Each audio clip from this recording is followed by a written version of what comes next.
562,112 pupils who wrote the 2013 examinations, an increase of more than 50,000 pupils in 2012 and the highest number to date. However, only 30.6% of those who passed will qualify for university entrance. Now, that may seem like a small figure, but it's actually quite large if you unpack it. And each year we see some matriculants who pass scrambling at the very last minute to try and get enrolled in universities. Well, to talk about these late registrations, we are joined by Carol Crosley, who is the Deputy Registrar Enrolment at the University of the Witwatersrand in Johannesburg. Carol, a very good morning to you. Thanks again for joining us. Thank you.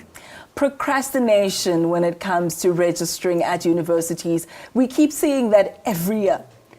Enormous sense of frustration for everybody, especially from the university's perspective, because we believe that universities themselves go to schools, the media play their part in talking about it in the newspapers, on radio, on TV. They tell students, please don't leave it for the last minute. So it is an enormous sense of frustration. This morning on Facebook, I saw one student said, I've got 6 distinctions and nobody wants to take my late application. So it is very disconcerting. Our particular university, we had over 46,000 applications. We've got place for 5,500 students. And I'm afraid we have to look at those students who have done their homework, who have been conscientious in submitting their applications on time. And it's unfair then to look at students who come at the last minute. And yes, we struggle to understand why. We really do. That would be my next question. Why do we see this? Because I know there's been a huge drive, especially after that incident that we saw at UJ a few years ago, where there was a stampede that resulted in a death. Why do we continuously see such late registrations? You are at the schools preaching, I think, from not even from matric year, from previously, from grade 10, I believe. It is. You're at the schools, you're actively informing them of when they need to register, and yet we see this. Any guesses? Ayanda, we even go back, it's not even grade 10, it's grade 9, where students are busy making their subject choices, and universities are going to schools saying to them, please make informed subject choice decisions. So it's very much an awareness on the part of the universities, the media, and I struggle to give you an answer why. We understand that in certain individual cases, circumstances change, but certainly where we see the majority of the cases coming through as late applications, when you ask the student why, he kind of shrugs or she shrugs and she says, well, I don't know.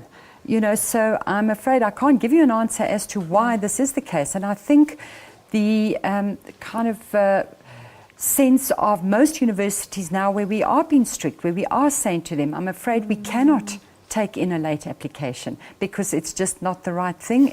It shows lack of thinking on the part of the student, and I do believe that the schools are being very conscientious about telling their learners, please make sure that you apply on time, please do your homework. And there's also no excuse for the internet now being available. Students can apply online, they can use paper applications, so there's really no excuse for a late application at this stage. When is the right time, though, to apply? Well, most universities open their applications around about March. So you would find across South Africa, 1st of March is the opening date. In your grade 11 year? No, in your grade 12 year. In your grade 12 year, while you're still doing grade 12, you apply in March? That's correct. Okay. And most universities use the grade 11 marks as a kind of benchmark. So you submit an application with your grade 11 mark. That's why the grade 11 year is an important year. But we say to the students, start applying in March already, and then most of the universities close their applications September. So you can apply with your June exam results if you're applying in your matric year? Yes, well, some universities ask you to submit your matric results. Other universities say, no, we will look at your grade 11 marks. Either way, the application process is open for a good 6 months. Now, some universities have an earlier closing date for health sciences, and that's generally around about June. But we urge the students to look at the web, to check, to say, this is the university I want to go to, when are the closing dates? They are broadly, extensively advertised. And we would encourage students to do their homework and to submit the application before the 30th of September. Is it not also perhaps that students leave it too late? You know, in grade 11, you're kind of messing around, you pass, you don't take it seriously, the marks are not very good. You all of a sudden wake up in matric and you start working hard, cramming the night before, etc., and then hope that those marks will improve enough for you to get access? Ayanda, that is the case, but once again, we say to students from our university, we say to the student, even if your marks are not that brilliant, please submit the application, because we reassess your application when we get the grade 12 marks. So it's a case of you do the homework by making sure you submit your application, and we will then follow through on reassessing your application when we get those final matric results. Just as long as you get the foot in the door doing that. Yes. And then let's talk about the issue of capacity. Because in an ideal world, if all the learners submitted their application forms right on time, there still would not be enough space to accommodate all of them. Yes, that is correct. So going back to my example at Wits University, we've received in excess over 46,000 applications for 5,500 students. And you made reference earlier on to the fact that just over 30% got a university entrance. And sadly, because of this huge competition for places, even getting the university entrance is not going to get you into the university. It's not a given, because each university then has its admission requirements on top of that, as well as each program requirement. So for example, if you want to get into engineering, you need to get a certain percentage for both maths and science as well as English. So the university entrance is really just the stepping stone. So that's why we say to students, please try and do the best you possibly can. Don't just look at the admission requirements and say, oh, well, I've got admission and that's fine, because you are competing with thousands of other students. If I can use the example at Wits for medicine, we had over 6,000 applications for 250 places. Goodness. And how do you then say to students, competition, it's there. So you are competing against you don't know who. So actually, you need to try and do the best you possibly can.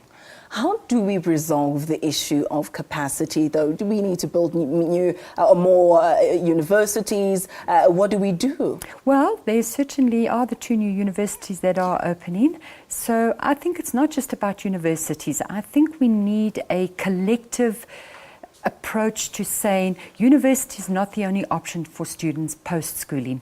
We certainly need to be bolstering, and there is work involved in that at the moment, bolstering our further education colleges and making sure that it's not just about university as being the be-all and end-all once you have finished school, because there are many students who are not going to be equipped to go to university, whose skills lie elsewhere. And I think we as a nation need to be doing a lot more about building capacity in other areas, in other domains post the schooling stage. And I certainly believe that'll go a long way to making sure that many of our students then say, well, I haven't got into university, but what are the other options available? There are many private colleges, there are many vocational colleges that students can be looking at, and it shouldn't be regarded as second class. And I think we need to get past this mindset that if I don't get into university, there's nothing else for me to be doing. Yeah, because university is still esteemed far greater than FET colleges or anything else.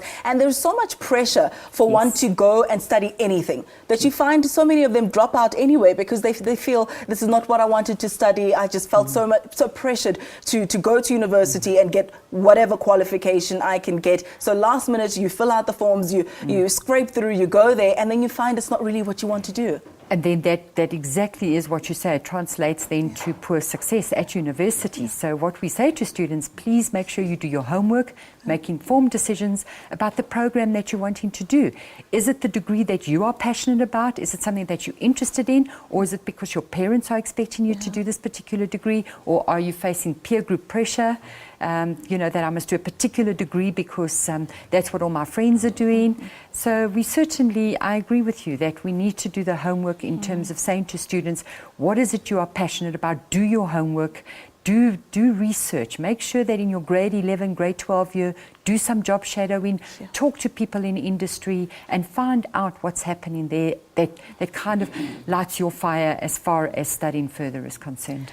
In closing, Carol, for those learners who have passed matric and perhaps are watching, is there any hope of them getting into university at this late stage if they have not registered already last year?